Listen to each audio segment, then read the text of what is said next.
Evening all, and today I'm going to be reacting to Forgotten Pulp Hero, so hope you enjoyed the video. Like, subscribe, follow me on TikTok and Discord, and enough chit chat, let's begin, shall we?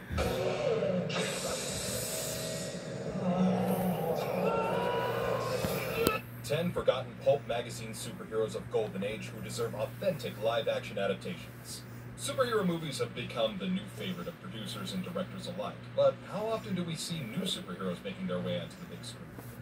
Most of us are only accustomed to the famous DC and Marvel superheroes, but what about the ones who were the influence and inspiration behind Batman, Superman, Green Lantern, Wonder Woman, etc.?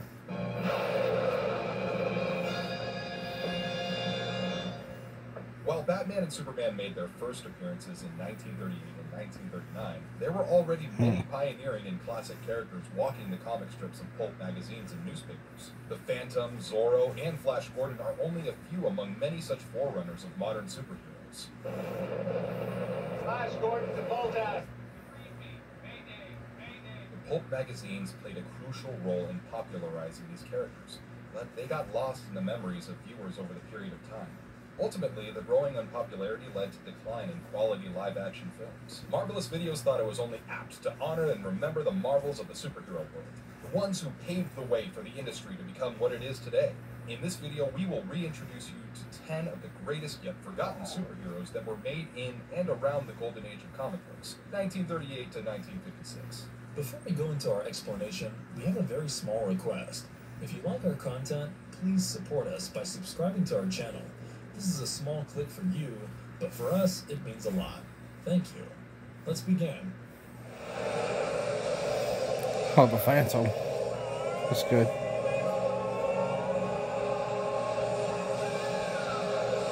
The Phantom. The Phantom is not someone with superhuman powers or abilities. He's just an ordinary guy who fights crime and criminals with his wits. I'll have to check that film out sometime.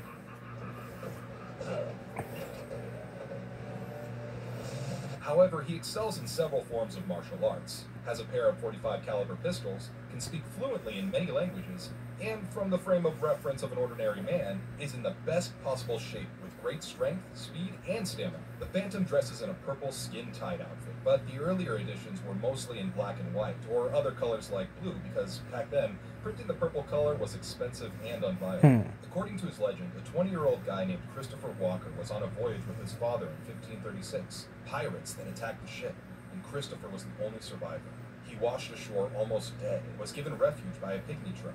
Later, he finds the skull of the pirate leader who had killed his father, and swore by this skull that he'd dedicate his life to fighting injustice and crime, and that his children and their children shall follow his path.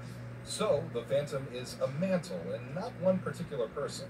There have been 22 Phantoms up until now, and this gives the perception that he's a man who never dies. Keep going, fam. Lead him into my rage. However, there have been female Phantoms as well. Even before Superman graced the world of comics, there existed many superheroes who featured in newspaper comics.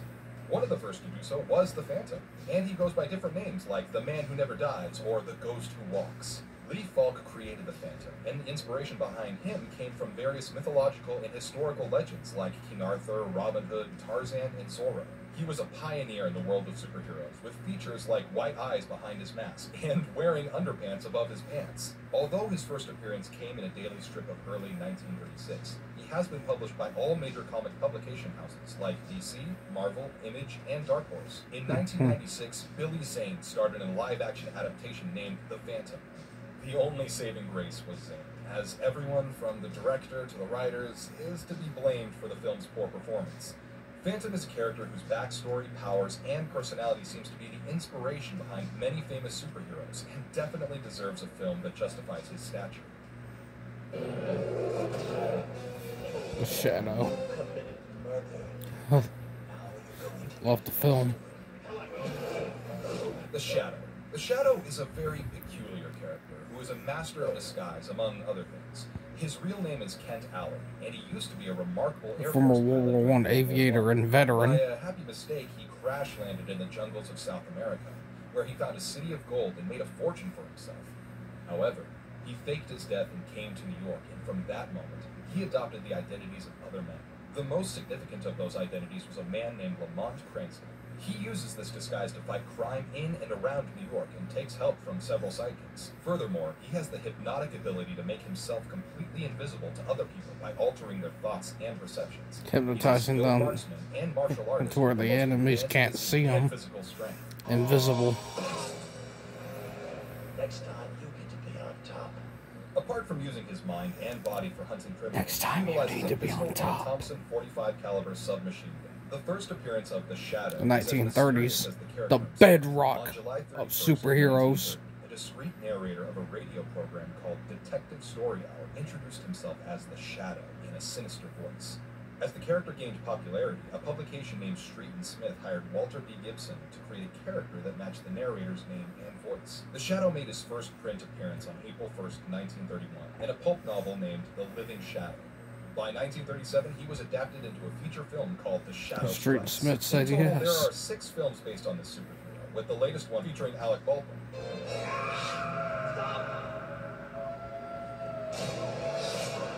However, none of these films failed to make the Shadow a popular superhero.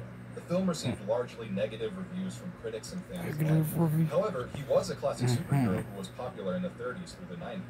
DC Comics published the Shadow comics from Now he's 1975 to resurfacing. 1992, after which Dark Horse took over, even introducing a crossover between the Shadow and Doc Savage in 1995. Without a doubt, while creating Batman, Bob Kane and Bill Finger were inspired by the rich man who was a master of stealth and disguise. The Shadow has further left his shadow in Disney's Darkwing Duck and Warner Brothers' V from V for Vendetta. Hollywood hack. Fuck Alan Moore. Stop them! Flash Gordon.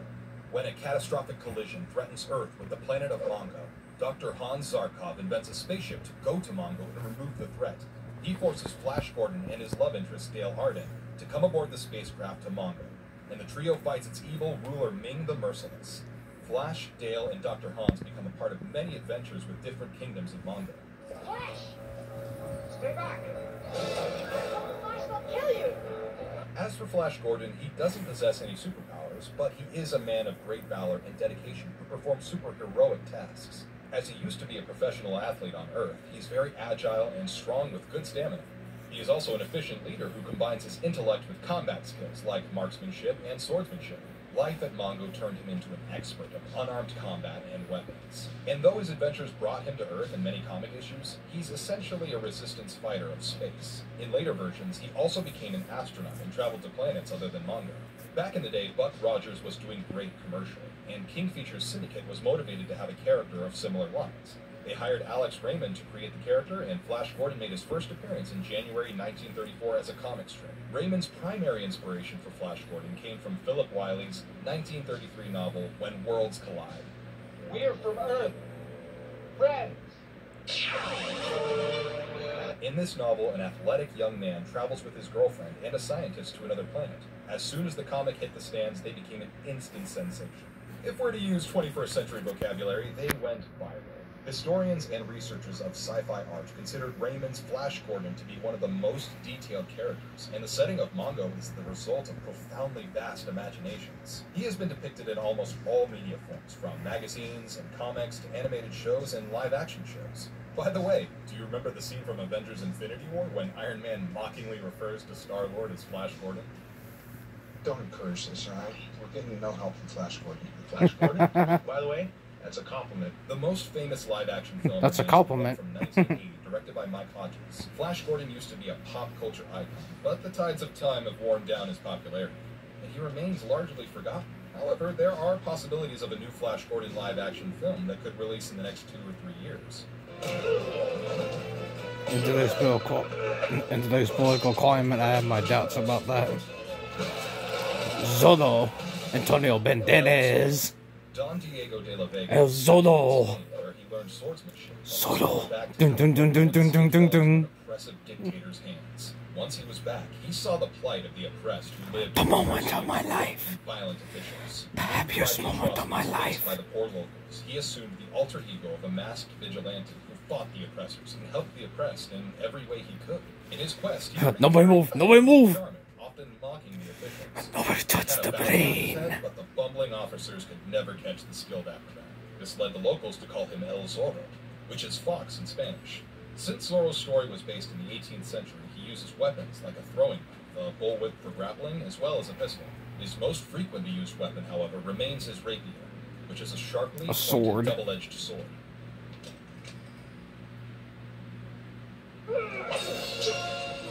I'm going to say pole. Smashing masked vigilante who dons a black cape and hat was created in 1919 by Johnston McCulley in his novel The Curse of Capistrano. The novel was supposed to be a standalone work of fiction, but when a 1920 film called The Mask of Zorro gained unexpected and unconventional popularity, Johnston wrote 5 serialized stories and 57 short stories. However, most of his stories didn't see the light of day until the 21st century.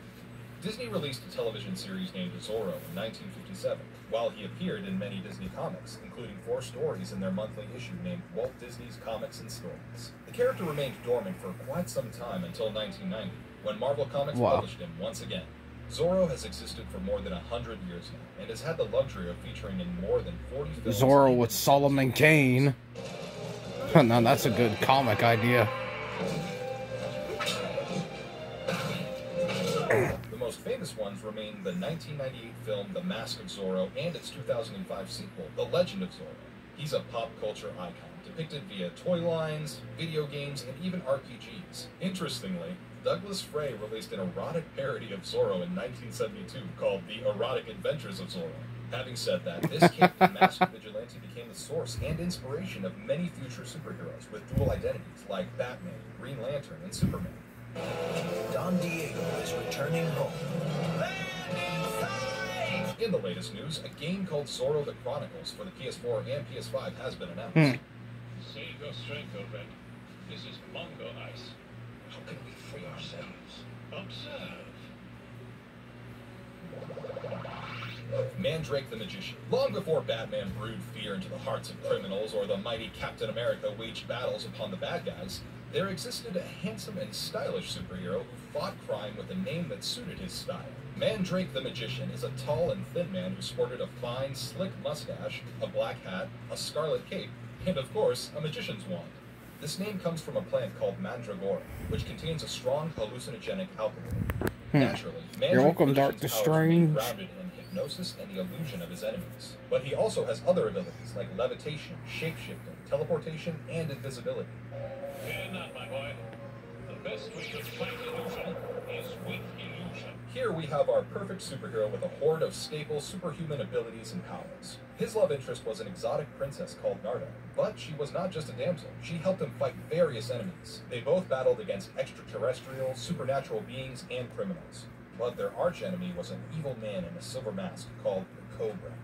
Well, perhaps I should arrange a little welcome home party. Mandrake the Magician was created along with the Phantom and made his first appearance in the summer of 1934 as a comic strip. He became an instant sensation among readers, and to this day, we have more than 200 publications based on him. Back in the early 30s, when Mandrake was created, the idea of a comic protagonist was in the reflection of a muscular man who was strong as steel and huge as a Hulk. Yet, the stylish and slick character ushered in a new era with his wit and well-versed vocabulary. Seems to be a waste of time, and we have precious little time to waste. Another shift from the conventional style of comic storytelling was the villains in Mandrake's world. They were almost always members of his own family, or a darker reflection of himself. Many historians consider him to be the first ever superhero in the truest sense of the term. Mandrake appeared in many Dell comic publications, and also in Marvel Comics miniseries written by Mike W. Barr. In 2016, it was announced by Warner Brothers that they were in the process of developing a Mandrake the Magician film, with Sacha Baron Cohen as the titular character. However, their recent preoccupation with DCEU seems to act as a barrier. Irrespective of when the film comes out, we will all be thrilled to see this Depression-era, dread-inducing, and wand-wielding debonair grace the cinemas. Join the conversation on this season. It's just an ad. Watch now. Only on YouTube. And wand-wielding debonair grace the cinemas. When you're in that kind of trouble, who do you call on? Doc Savage. Doc Savage. Doc Savage. Doc Savage. Doc Savage, the father of Clark Savage, assembled a team of scientists to train Savage's mind and body to make him the most competent man alive.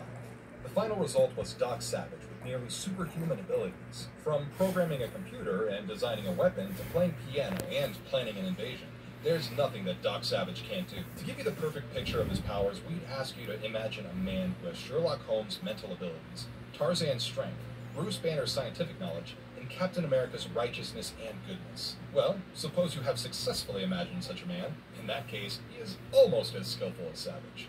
But not entirely, because Savage is also a physician, scientist, detective, explorer, and researcher. Furthermore, he has a photographic memory, efficiency in martial arts, and is a master of mimicry and disguise. Savage is also a rich man whose office is on the 86th floor of a skyscraper and owns fleets of luxurious cars, trucks, aircrafts, and ships. If you thought it was over, then wait. He also has a retreat in the Arctic where he goes to think, and it's called his Fortress of Solitude. If you recall, Superman also has one such refuge of the same name. Welcome, Superman.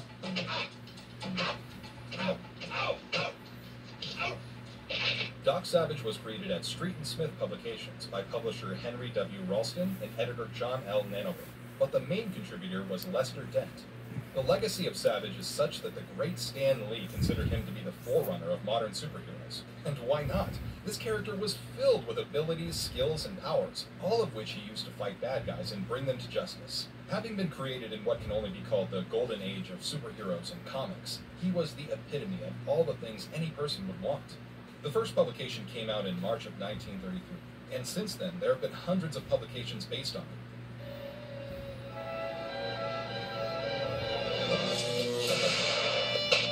In 1975, director and producer George Powell made Doc Savage, the Man of Bronze, with Ron Ely in the titular role.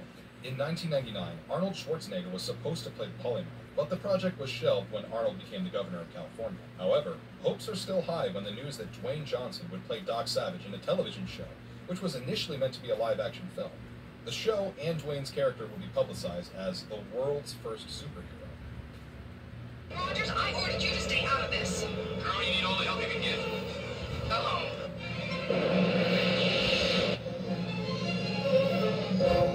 Buck Rogers. Buck Rogers was born in the late 1800s and participated in the First World War upon growing up.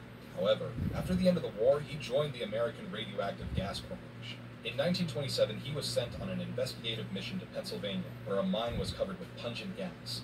Upon reaching the mine, it unfortunately caved in. But Rogers didn't die. Captain William Buck Rogers are blown out of their trajectory into an orbit which freezes his life supports. Instead, the gas threw him into a state of a coma, but his physical and mental state were left untouched, and his body neither deteriorated, nor did it need food or water. Rogers woke up after almost 500 years in 2419 AD, where America was in the midst of another world war.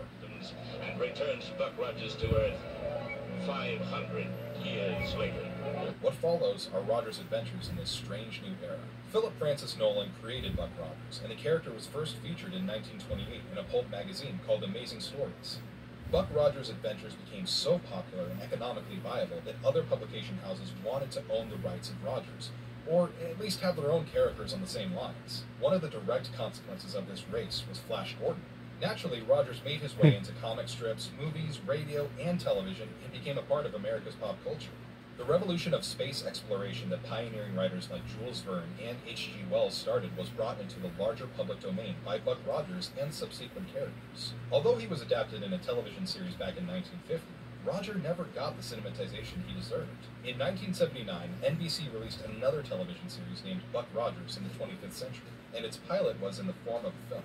But folks, we come bearing good news. In all probability, George Clooney might explore the space and adventures of Rogers in a reboot of the 1979 television series. Also, Legendary Entertainment is in the final phases of finalizing a live-action film adaptation of Rogers.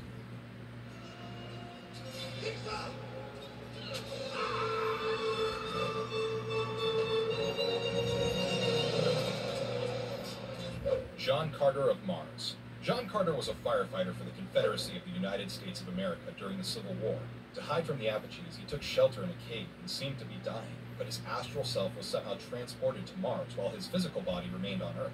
On Mars, however, he was alive in another body and was seemingly stronger and more agile because he was accustomed to the stronger gravitational pull of Earth.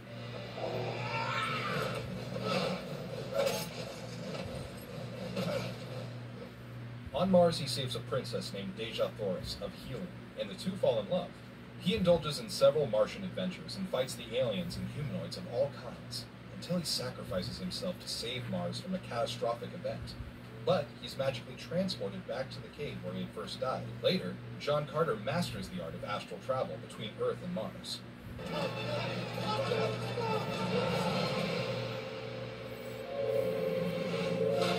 John Carter first appeared around 110 years ago in Edgar Rice Burroughs' 1912 fantasy novel, A Princess of Mars. This 6 foot 2 inches, nearly immortal man later appeared in 1952 in 3 issues of Dell Comics under the name John Carter of Mars. A 1996 4-issue Dark Horse Comics named Tarzan/John Carter, Warlords of Mars, merged the two characters, and the miniseries was widely praised. Much like the other superheroes on this list, John Carter did not enjoy the luxury of being well depicted in live-action films or even television shows. Despite being a famous pop culture icon of North America and having a backstory and setting worthy of being turned into a franchise, the appreciation for Edgar Burroughs' work is long overdue.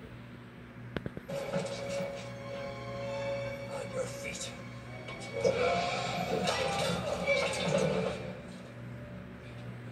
Go!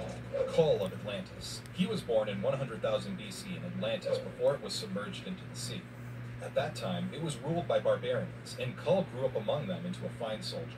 However, as his family and tribe were wiped out by the flood, he roamed around as a feral child, only to be enslaved by other groups. Later, he gained his freedom and moved towards Thuria, and joined the army of Valusians as a mercenary. However, he led a revolt against the king of Valusia named Borna, and became king himself.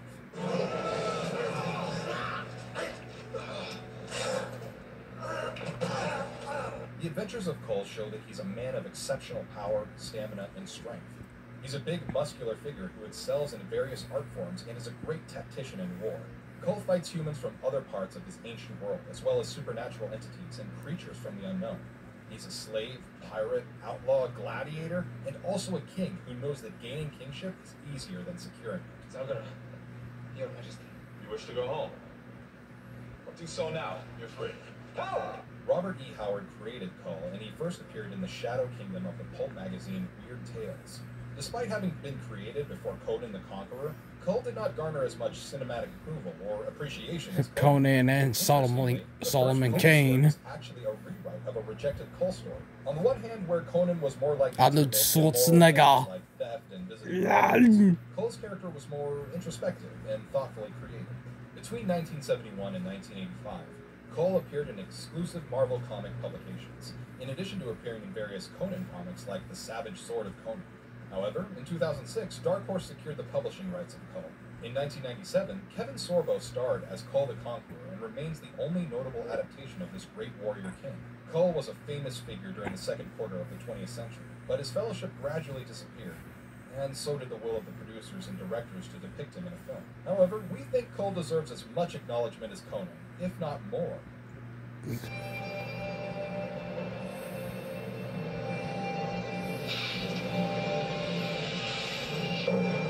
My God, you've done it! Sheena, Queen of the Jungle. Cardwell Rivington was traveling in the jungles of Africa with his young blonde daughter, Sheena. They came into contact with a witch doctor named Koba. Mr. Rivington accidentally drinks a potion created by Koba and he passes away, leaving Sheena an orphan. Koba raises Sheena as his own daughter and teaches her the tricks and trades of the jungle. She soon acquires the ability to talk to all kinds of animals, in addition to learning the primary African languages of the period.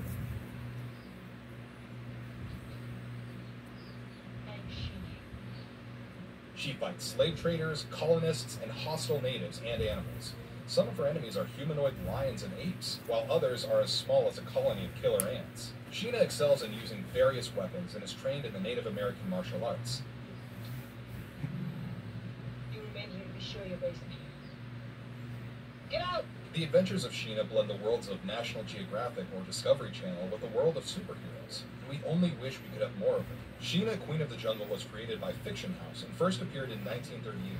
She has the luxury of being the first female comic book character with her own title as she precedes Wonder Woman #1 by 3 years, which was published in 1940. You're welcome, DC Comics. This ravishing and attractive forest superheroine was played by Tanya Roberts in the 1984 Columbia Pictures film named Sheena, and by model Irish McCullough in a 26-episode show called Sheena, Queen of the Jungle. God make roar like lion, but have good heart. After the 1984 film, Marvel Comics published her in a special issue titled Marvel Comics Super Special number 34. Despite being cinematized in a few shows and films, no one has ever explored the vast opportunities that this character possesses. Since she blends the intriguing world of wildlife with elements of femme fatale, she becomes a terrifyingly potential superhero. After all, Black Panther sells, why won't she now? And if you liked our content, don't forget to leave a like and subscribe to us if you haven't already. Anyway, folks, hope you enjoyed the video. Like, subscribe, follow me on Amino, TikTok, and Discord, and God bless y'all. And yes, I do recommend these heroes, and yes, I'll see you in the next video.